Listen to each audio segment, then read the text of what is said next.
we be a kwaba at the bar that's in Kwaku TV so and every Mijidi say Obadi and Daroma will be a hoya. Yes. And our New Year's resolution. Yes. Our New Year's resolutions. Say Cassie our New Year's resolution. I say Niama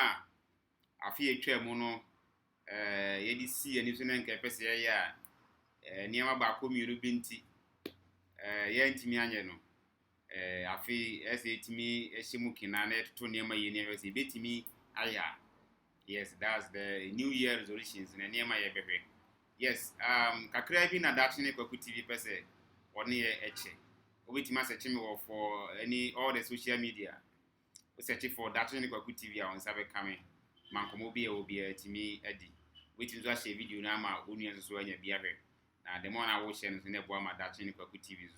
Kesi. Every year, baby Kakra. I did now this year when it's so 2020. Bibinti want me anye. Yes, Nina can abrabone ho. Nina can abrabone ho. Ye kwaye by Nina no.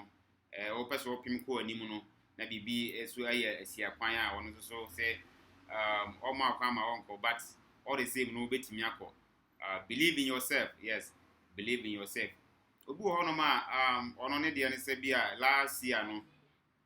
O na dwen se bia obelus weight kakra. Obia ohun say ni mo edu bebre nti obetra ne best as say obelus weight no. Na because of enema ba community bi nti no, especially say corona ba ya kan ye share dan wi aduano si available you can imagine nti obedi there to the sense na say no person the body no we sitting nti no wantimi antimi amanisa nti nyono am say bibi ne si kwan ba fi obetimi reassure say obetimi at weight ni so na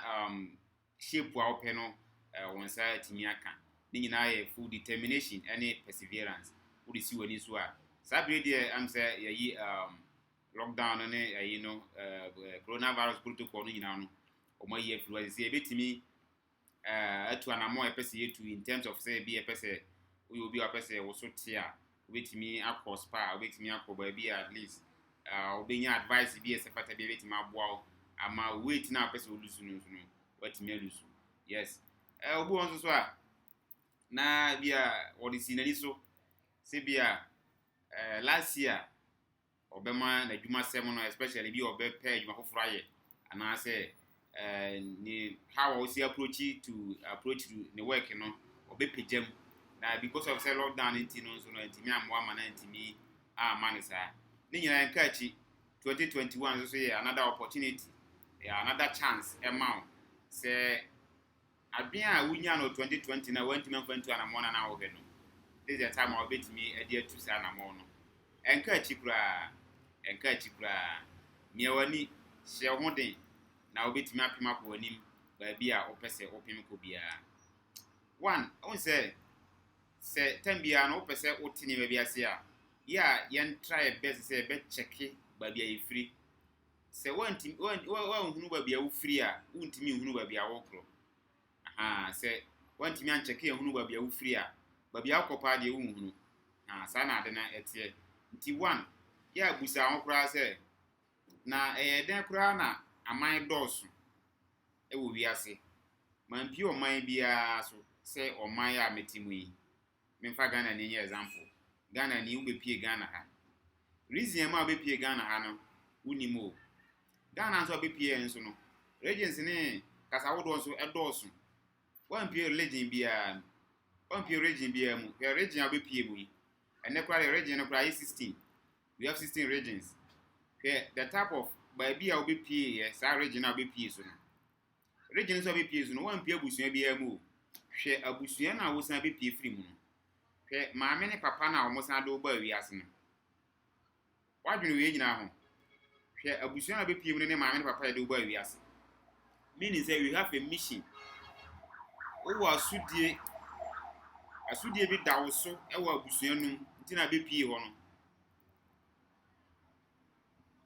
ese wo manifest ese wo ma wo existence no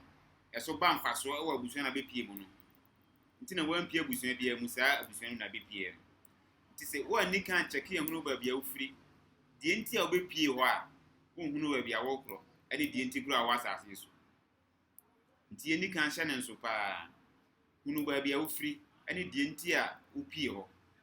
afie be mo wate ase die enti a wo wiase ene wo mission o botaya ankasa a wo de ti wiase afi eye afi foforo a yasan wura mu e pese ye de adwen foforo e de wura mu se be ya eniema anko yi amaye 2020 no 2021 de e be ko yi amaye nti niema bi ana mfra niema bi ana nse de na huni se na emwa mra na wutu ana mo bi wo 2020 no this time around no ese o sesem de enye ni nyina no yinakwa ifrim na fa de ye no fa wuru 2021 no na niema be ko yi ama believe in yourself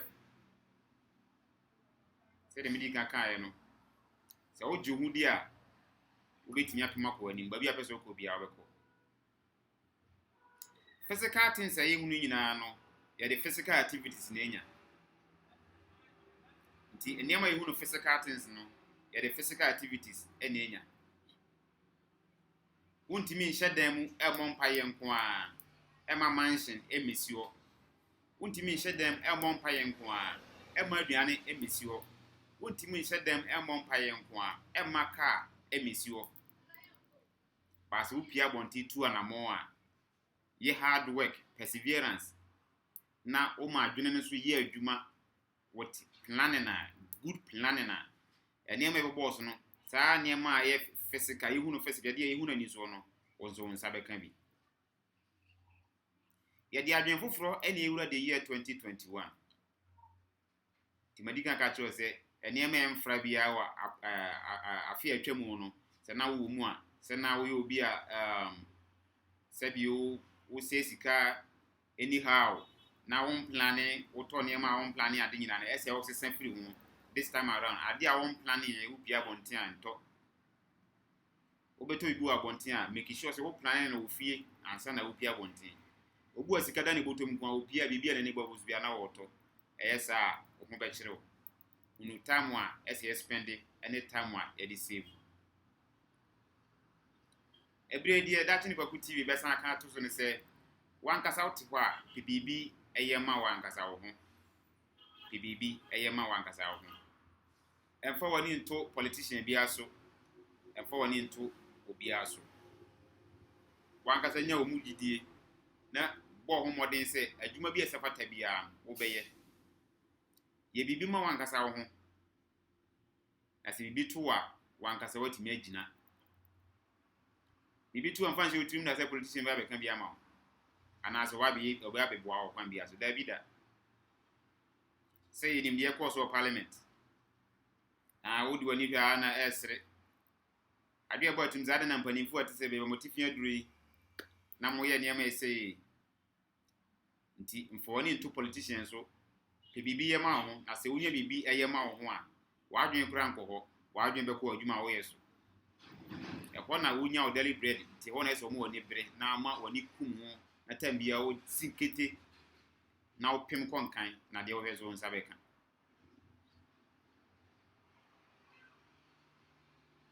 believe in yourself ya datene kwaku TV e de ejamo ewo the year 2021 e de starting no believe in yourself say afia wasimu de wo de adwemu fine e na etu anamo bi esafata say be ya obetimi apema ko adim na de odi asiwa ni nsusu no a won sanka na 2020 no 2021 de on sabeka aha na datene kwaku TV e de obesie because wa chia wo bibiara I love you all. Bye bye.